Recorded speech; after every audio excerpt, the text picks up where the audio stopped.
noches, hermanos. Este miércoles continuamos con nuestra exposición de la segunda epístola de Juan. Hemos iniciado el miércoles anterior comprendiendo un poco el contexto histórico de esta epístola. Vimos que esta segunda epístola del apóstol Juan está dirigida a una señora y a sus hijos, pero por implicancia también a una congregación, a una iglesia. Vimos que en ese tiempo era muy común que en las iglesias estén reunidas en hogares, en casas, y es un fuerte llamado a no descuidar la doctrina y las enseñanzas de los apóstoles, recibiendo a falsos maestros en los hogares o en las iglesias. Para poder conocer la doctrina es necesario que escudriñemos, que amemos la verdad y lo pongamos en práctica en nuestras vidas. Uno de los llamados enfáticos que hace el apóstol Juan es el de no dejar que falsos maestros asalten las congregaciones y que nosotros le dejemos ingresar en nuestras casas e iglesias poniendo en riesgo la verdad, con el afán de ser hospitalarios o hacer una expresión de amor. En ese tiempo, estos falsos maestros se aprovechaban de la hospitalidad de los hermanos para entrar en sus casas y corromper así a las familias. Para Satanás, siempre los hogares son un blanco perfecto, porque los hogares destruidos resultan una sociedad corrompida.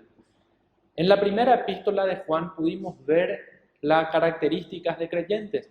Recuerde, por favor, que hace 2 o 3 meses iniciamos la exposición de la primera epístola de Juan y ahí pudimos observar características de creyentes verdaderos.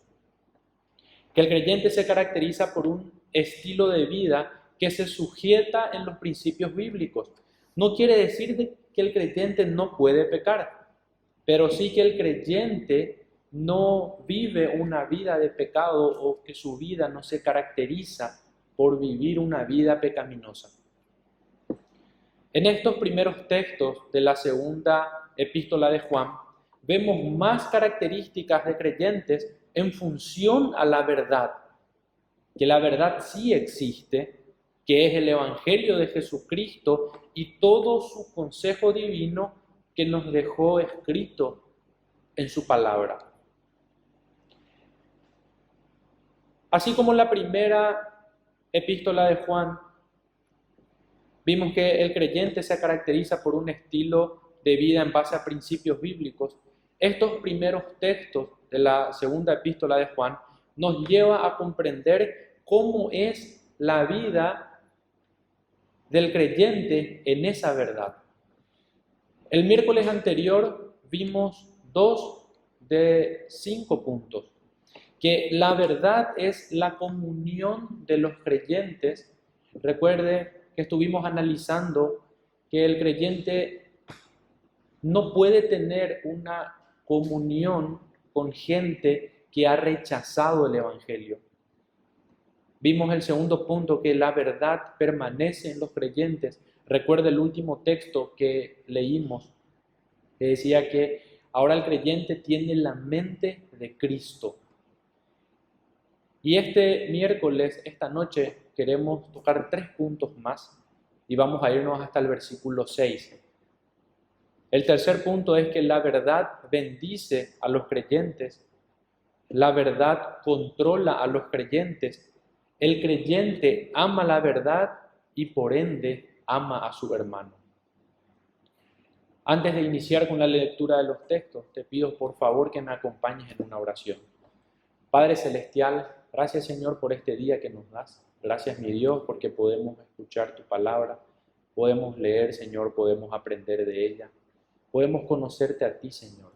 Te pido Padre que en esta noche tú hable a nuestros corazones Señor, que tú nos des sabiduría para poder comprender y que podamos aplicarlo a nuestras vidas, Señor. Te ruego por cada uno de mis hermanos, Señor, que tú les sigas bendiciendo, Señor, que tú nos des siempre la fuerza para poder estudiar tu palabra, poder ponerlos en práctica en nuestras vidas, Señor. Te pido que tú nos des fuerza para poder comprender lo que tú tienes escrito en esta segunda epístola de Juan, Señor. En Cristo Jesús, amén. Acompáñame, por favor, en la lectura de la segunda epístola del apóstol Juan. Dice el versículo 1. El anciano a la señora elegida y a sus hijos, a quienes yo amo en la verdad. Y no solo yo, sino también todos los que han conocido la verdad, a causa de la verdad que permanece en nosotros y estará para siempre con nosotros. Sea con nosotros gracia, misericordia y paz de Dios Padre y del Señor Jesucristo, Hijo del Padre, en verdad y en amor. Mucho me regocijé porque he hallado a alguno de tus hijos andando en la verdad, conforme al mandamiento que recibimos del Padre. Y ahora te ruego, Señora, no como escribiéndote un mandamiento nuevo, sino el que hemos tenido desde el principio, que nos amemos unos a otros. Y este es el amor, que andemos según sus mandamientos. Este es el mandamiento, que andéis en amor, como vosotros habéis oído desde el principio. Nuestro punto número 3 dice que la verdad bendice a los creyentes. Este punto lo encontramos en el versículo 3. Voy a volver a leer, por favor, acompañadme. En el versículo 3 dice: sea con vosotros gracia, misericordia y paz de Dios Padre y del Señor Jesucristo, Hijo del Padre, en verdad y en amor. Esta expresión es muy común en los saludos que vemos en las cartas apostólicas. Es muy común encontrar estas tres palabras, gracia, misericordia y paz, combinadas entre sí en muchos saludos de, por ejemplo, el apóstol Pablo, que vamos a ver enseguida. Y aunque aquí en la segunda epístola de Juan aparecen estas tres palabras juntas, la combinación de gracia y paz vemos combinadas en varios libros del Nuevo Testamento. Por citar algunos, vemos en Romanos 1:7, dice: a todos los que estáis en Roma, amados de Dios, llamados a ser santos, gracia y paz a vosotros, de Dios nuestro Padre y del Señor Jesucristo. También encontramos la misma expresión en 1 Corintios 1:3, gracia y paz a vosotros, de Dios nuestro Padre y del Señor Jesucristo. Misericordia y paz vemos combinados en Judas 2, misericordia y paz y amor os sean multiplicados. También podemos observar las tres palabras combinadas en 1 de Timoteo 1:2. Dice: a Timoteo, verdadero hijo en la fe, gracia, misericordia y paz de Dios nuestro Padre y de Cristo Jesús nuestro Señor. Estas tres palabras resumen la progresión del plan de salvación.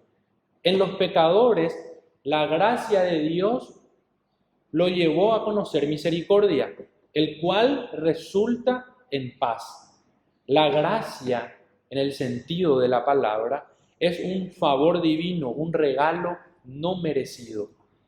La gracia ve a los pecadores como culpables e indignos, culpables de sus pecados e indignos delante de Dios.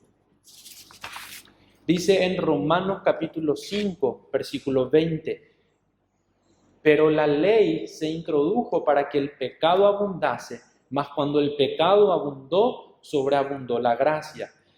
Misericordia significa compasión, piedad a favor de los hombres, demostrada por Dios en Cristo. La misericordia nos ve a los pecadores como necesitados e indefensos. Dice Romanos 11, versículo 30, pues como vosotros también en otro tiempo erais desobedientes a Dios, pero ahora habéis alcanzado misericordia por la desobediencia de ellos, así también estos ahora han sido desobedientes, para que por la misericordia concedida a vosotros, ellos también alcancen misericordia. Porque Dios sujetó a todos en desobediencia para tener misericordia de ellos. Y por último, la paz es el resultado del derramamiento de Dios, tanto de gracia como de misericordia. Dice en Hechos capítulo 10, versículo 36, Dios envió mensaje a los hijos de Israel, anunciando el evangelio de la paz por medio de Jesucristo. Este es Señor de todos. En la vida cristiana, todas las bendiciones provienen únicamente de Dios, como lo explica también Santiago 1:7. Recordemos antes que en la última parte del versículo 3 dice: sea con vosotros gracia, misericordia y paz de Dios Padre y del Señor Jesucristo. Esta misericordia, gracia, proviene del Señor, y también Santiago nos dice que todas las bendiciones provienen únicamente de Dios. Y dice Santiago 1:7, toda buena dádiva y todo don perfecto desciende de lo alto, del Padre de las luces, en el cual no hay mudanza ni sombra de variación. Él, de su voluntad, nos hizo nacer por la palabra de verdad, para que seamos primicias de sus criaturas. Dice el pastor MacArthur en uno de sus comentarios bíblicos, dice: dichas bendiciones están presentes cuando la verdad divina domina la mente y el corazón, lo que resulta en verdadero amor. Juan hace hincapié en la identidad de Cristo como Hijo de Dios. Por eso en el versículo 3 dice: sea con vosotros gracia, misericordia y paz de Dios Padre y del Señor Jesucristo, Hijo del Padre. Y esto tiene una razón. Era porque en aquel tiempo los falsos maestros estaban negando esa verdad, como fue estudiada en la serie de Primera de Juan. Entonces vemos en este versículo 3, nuestro tercer punto es que la verdad bendice a los creyentes y toda bendición viene únicamente del Padre. Nuestro punto número 4 lo encontramos en el versículo justamente 4, que dice: la verdad controla a los creyentes. Acompáñame por favor en la lectura del versículo 4, que dice: mucho me regocijé porque he hallado a algunos de tus hijos andando en la verdad, conforme al mandamiento que recibimos del Padre. Esta expresión, andar en la verdad, en realidad la expresión andar no es una expresión nueva, mucho lo estudiamos en Primera de Juan.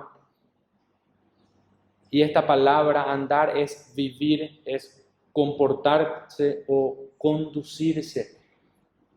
Como explicamos en la primera epístola de Juan, cuando en estos textos dice andar en la verdad, es lo que le caracteriza al creyente, es el estilo de vida. Podemos andar en verdad, el creyente vimos que anda en verdad, y los no creyentes siempre andan en desobediencia. Podemos decir entonces que el énfasis es permitir que controle todo aspecto de nuestras vidas. Cuando dice: mucho me regocijé porque he hallado a algunos de tus hijos andando en verdad, es porque ellos estaban dejando que todos los principios bíblicos controle su vida, todos los aspectos de su vida, no solamente lo que nos conviene, sino también lo que no nos conviene. Este párrafo empieza y concluye con un énfasis en la obediencia, en andar en la verdad. Es mucho más fácil estudiar la verdad, estudiar la Biblia, conocerlo de memoria e incluso discutir sobre la Biblia con muchas personas. Es mucho más fácil llenarnos la cabeza de los principios bíblicos que practicarla. El énfasis que hace aquí es andar, poner en práctica, que nuestra vida sea visible esos principios bíblicos. No solamente ser una máquina de repetir los versículos bíblicos, los principios bíblicos, sino que en nuestra vida sea reflejado eso.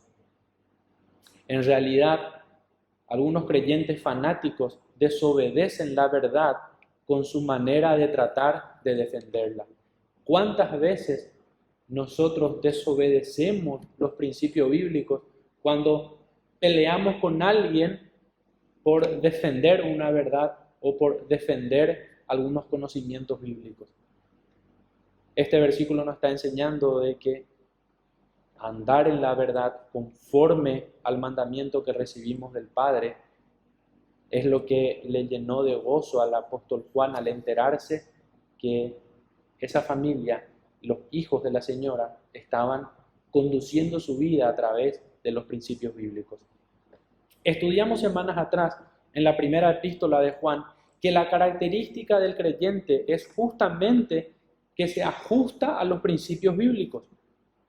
Como aquí lo está explicando Juan bajo la frase andar en la verdad. Vemos en primera de Juan capítulo 2, versículo del 3 al 6 que dice: y en esto sabemos que nosotros le conocemos, si guardamos sus mandamientos. El que dice, yo le conozco, y no guarda sus mandamientos, el tal es mentiroso, y la verdad no está en él. Pero el que guarda su palabra, en este verdaderamente el amor de Dios se ha perfeccionado. Por esto sabemos que estamos en él. El que dice que permanece en él debe andar como él anduvo. Aquí el mensaje en primera de Juan es claro y pudimos ver cuando estudiamos estos textos que esa es la característica del creyente. El creyente no se caracteriza por tener una vida pecaminosa. El creyente peca, pero el creyente no vive en pecado, no vive pecando constantemente. La expresión que dice, mucho me regocijé, en el versículo 4. Dice el apóstol Juan estaba demostrando su felicidad al saber que algunos de los hijos de la señora estaban conduciéndose mediante la verdad, mediante la palabra de Dios. Dice en tercera de Juan 4, no tengo yo mayor gozo que este, el oír que mis hijos andan en la verdad. Mucho estuve personalmente pensando en esta frase y pienso que uno de los mayores anhelos de nuestros pastores o de los pastores de cualquier iglesia es que sus miembros aprendan y conozcan la palabra de Dios.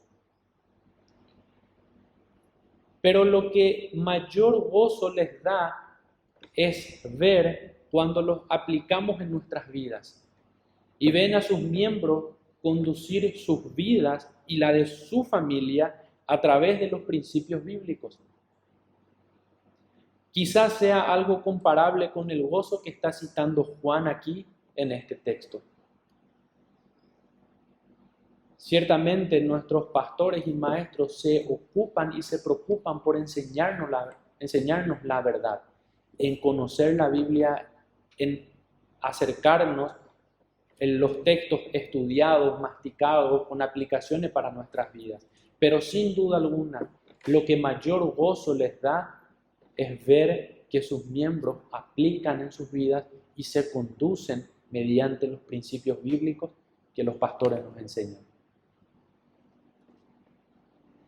Andar es una metáfora muy frecuente del Nuevo Testamento para la vida cristiana. Vemos en Romanos 6:4 que dice, andemos en vida nueva. Segunda de Corintios 5:7 dice, por fe andamos, no por vista. Gálatas 5:16 dice, andad en el Espíritu. Efesios 2:10, buenas obras las cuales Dios preparó de antemano para que anduviésemos en ellas. Efesios 4:1, os ruego que andéis como es digno de la vocación con que fuisteis llamados. Efesios 5:2, andad en amor. Efesios 5:8, andad como hijos de luz. Efesios 5:15, mirad pues con diligencia cómo andéis. Colosenses 1:10, para que andéis como es digno del Señor, agradable en todo, Primera de Tesalonicenses 2:12. Os encargábamos que anduvieseis como es digno de Dios, que os llamó a su reino y gloria. Primera de Juan 2:6. El que dice que permanece en Jesús debe andar como Él anduvo.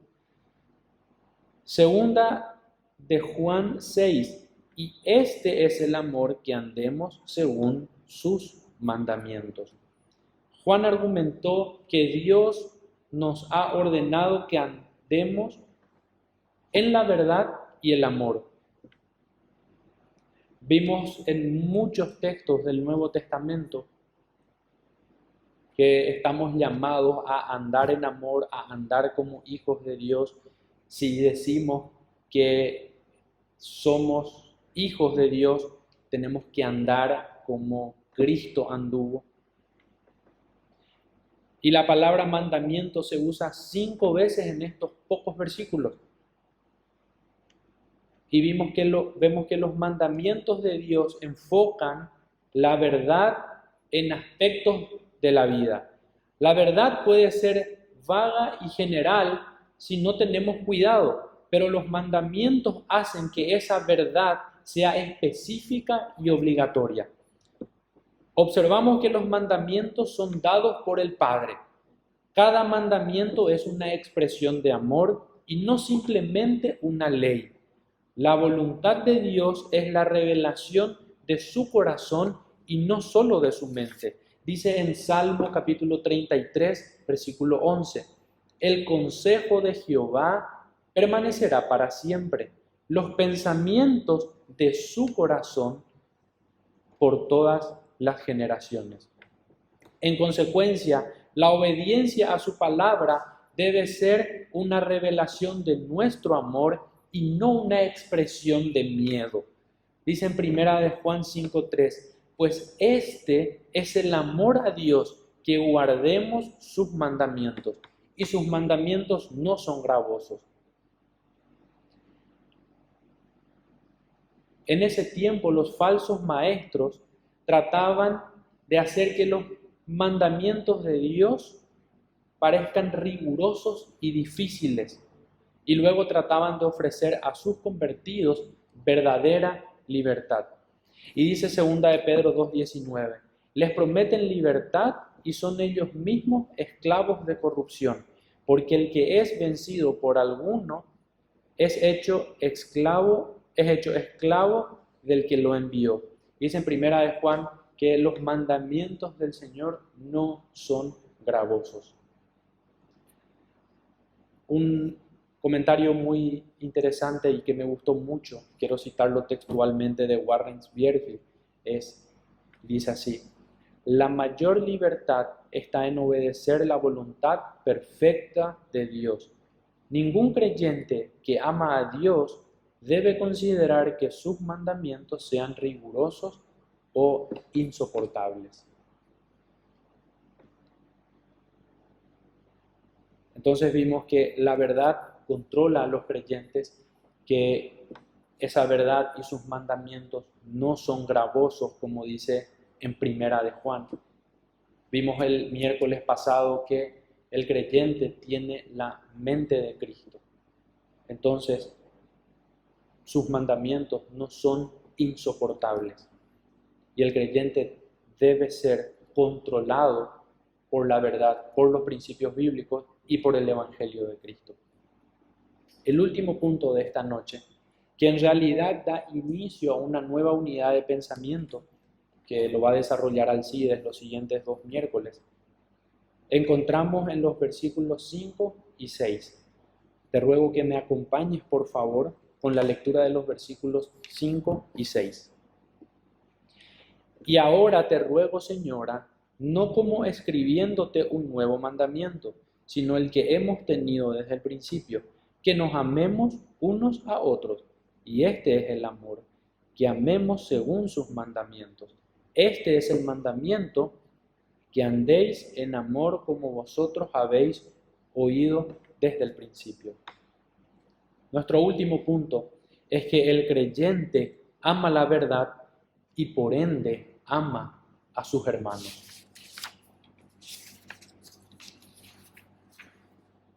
Muchos tienen la idea equivocada que el amor cristiano es un sentimiento, una especie de emoción religiosa.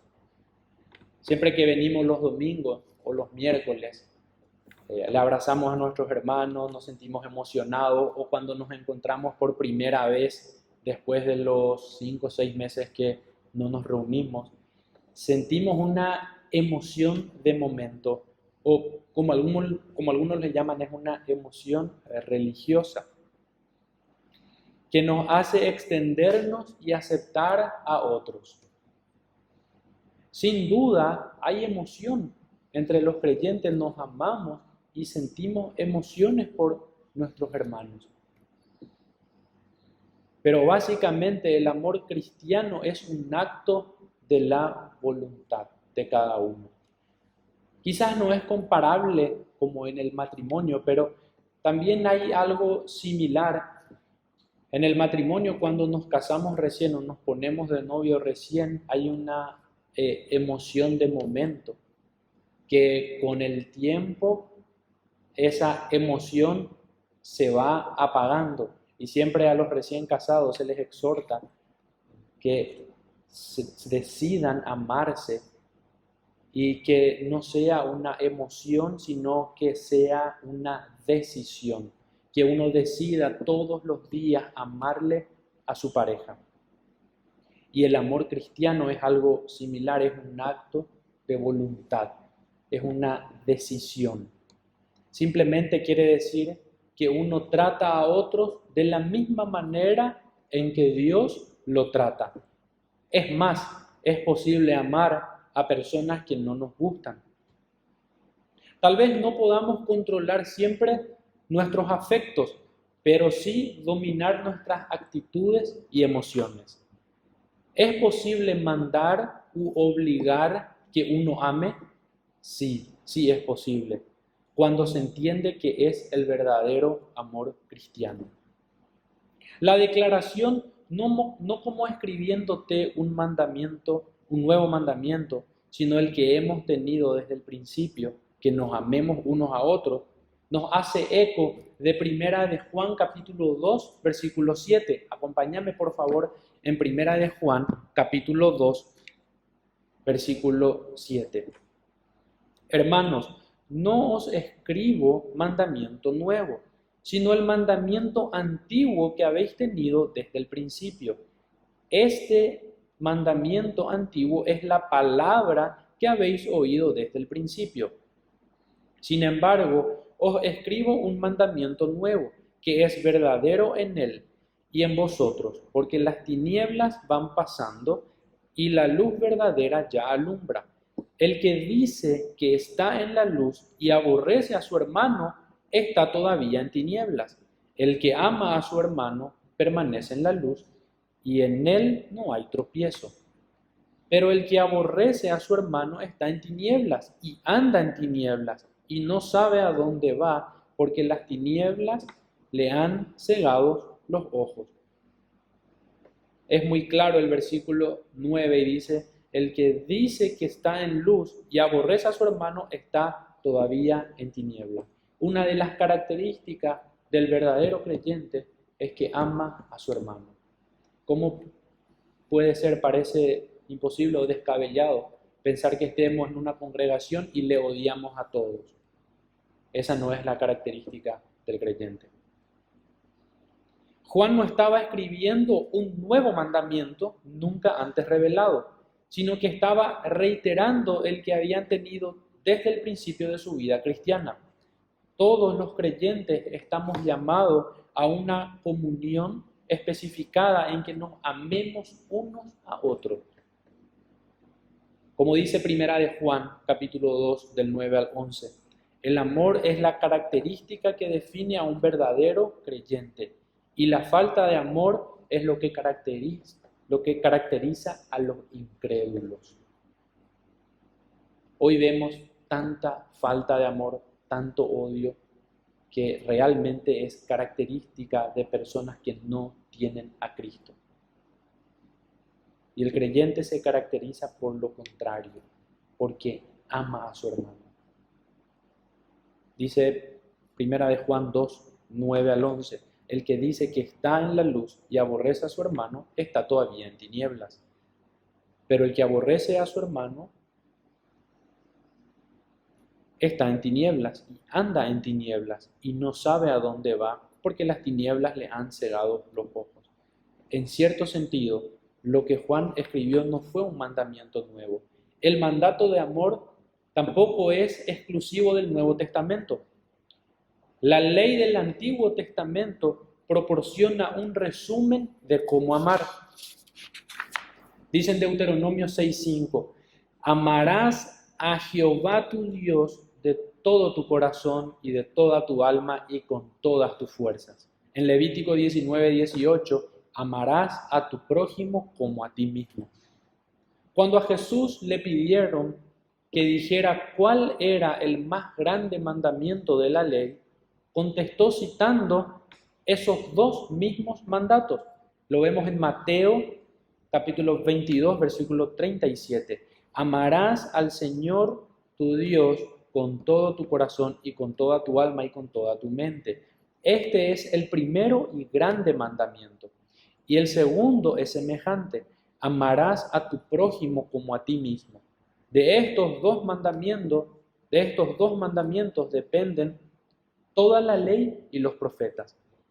Los 10 mandamientos, el resumen de la ley, se dividen en dos secciones. Los 5 primeros describen cómo amar a Dios. Los 5 últimos describen cómo amar a las personas. Por eso Pablo pudo escribir que el cumplimiento de la ley es el amor. Y eso lo vemos en Romanos 13:10. De esta manera estudiamos estos 5 puntos que encontramos en la segunda epístola de Juan, desde los versículos 1 al 6, que estos 5 puntos que caracterizan a los creyentes, que la verdad es la comunión de los creyentes, la verdad permanece en los creyentes, la verdad bendice a los creyentes, la verdad controla a los creyentes, el creyente ama la verdad y por ende ama a su hermano. Un pensamiento final, como para concluir, es que esta breve carta se inicia con un sonoro llamado a que los cristianos vivan de modo coherente con la verdad que creen. La única base verdadera para la unidad en la iglesia es la verdad de la palabra de Dios que permanece en los creyentes individuales y que bendice y controla sus vidas. Solamente iglesias y cristianos bien cimentados en el sólido cimiento de la palabra podrán resistir las tormentas de persecución, tentación y falsa doctrina que constantemente nos asaltan. Vamos a orar. Padre Celestial, gracias Señor por este día. Gracias mi Dios porque tú permites que estudiemos tu palabra, Señor.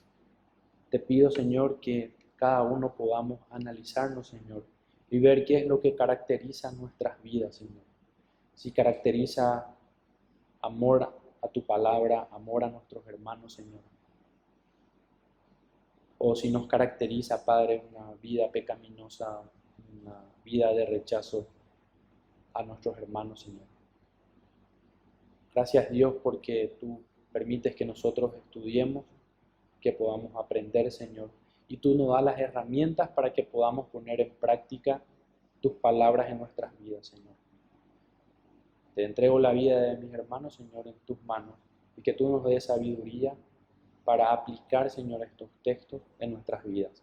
En Cristo Jesús. Amén.